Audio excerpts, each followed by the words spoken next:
ओम नमो भगवते वासुदेवाय नमः। श्री हरि भगवान विष्णु जी की कृपा सदैव आपके और आपके परिवार पे बनी रहे। आज की इस वीडियो में आप मोक्षदा एकादशी व्रत की कथा का श्रवण करेंगे। आप सबको मोक्षदा एकादशी व्रत की हार्दिक शुभकामनाएं। जो भी भक्तगण व्रत रखते हैं या फिर नहीं रखते हैं, एकादशी के दिन कुछ नियमों का जरूर पालन करना चाहिए। अगर कहीं कथा हो रही है तो कथा भी अवश्य सुननी चाहिए। तो मोक्षदा एकादशी व्रत की कथा सुने बिना या किसी भी एकादशी व्रत में जो व्रत करते हैं उन्हें तो कथा सुननी ही चाहिए, क्योंकि व्रत का पूरा फल कथा सुनने के बाद ही मिलता है और पूरे नियम निष्ठा के साथ इस व्रत को करने से ही व्रत का पूरा फल मिलता है। तो मोक्षदा एकादशी व्रत, जो कि हर साल एक बार मोक्षदा एकादशी व्रत रखा जाता है, यह व्रत भगवान विष्णु जी को समर्पित है। मोक्षदा एकादशी का व्रत इस साल मार्गशीर्ष मास की शुक्ल पक्ष की एकादशी तिथि जो है वह 11 दिसंबर पर रखा जाएगा। तो इस दिन भगवान विष्णु जी के भक्त, जो भी भक्त हैं, वह व्रत रखकर विधि विधान के साथ पूजा करें और इस व्रत कथा को जरूर सुने। तो चलिए कथा शुरू करते हैं। गोकुल नाम के नगर में बैखानस नामक राजा राज्य करता था। उसके राज्यों में चारों वेदों के ज्ञाता ब्राह्मण रहते थे। वह राजा अपनी प्रजा का पुत्रवत पालन करता था। एक बार रात्रि में राजा ने एक स्वप्न देखा कि उसके पिता नरक में हैं। उसे बड़ा आश्चर्य हुआ।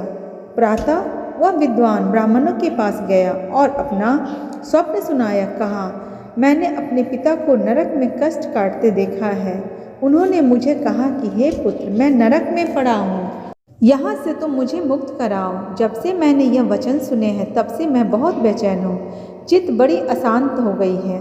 मुझे इस राज्य, धन, पुत्र, स्त्री, हाथी, घोड़े आदि में कुछ भी सुख प्रतीत नहीं होता। क्या करूँ?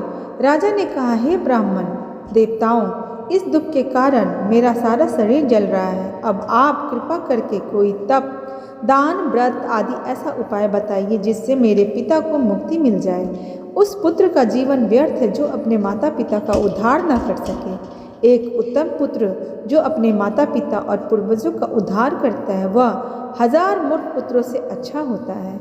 जैसे एक चंद्रमा सारे जगत में प्रकाश कर देता है परंतु हजारों तारे नहीं कर सकते, उसी तरह ब्राह्मणों ने कहा, हे राजन, यहाँ पास ही भूत, भविष्य और वर्तमान के ज्ञाता पर्वत ऋषि का आश्रम है। आपकी समस्या का हल वह जरूर करेंगे। आप उनके पास जाइए। यह सुनकर राजा मुनि के आश्रम पर गया। उस आश्रम में अनेक शांत चित्त योगी और मुनि तपस्या कर रहे थे। उसी जगह पर्वत मुनि बैठे थे। राजा ने मुनि को साष्टांग दंडवत किया। मुनि ने राजा से कुशलता के समाचार लिए। राजा ने कहा कि महाराज, आपकी कृपा से मेरे राज्य में सब कुशल है, लेकिन अकस्मात मेरे चित्त में अत्यंत अशांति होने लगी है। ऐसा सुनकर पर्वत मुनि ने आंखें बंद की और भूत विचारने लगे। फिर बोले, हे राजन, मैंने योग के बल से तुम्हारे पिता के कुकर्मों को जान लिया है।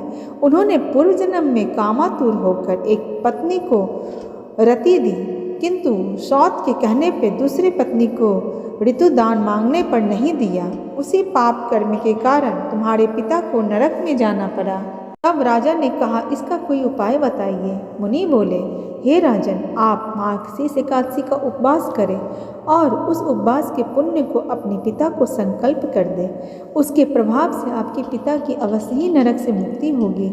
मुनि के ये वचन सुनकर राजा महल में आया और मुनि के कहने अनुसार कुटुंब सहित मोक्षदा एकादशी का व्रत किया। इसके उपवास का पुण्य उसने अपने पिता को अर्पण कर दिया।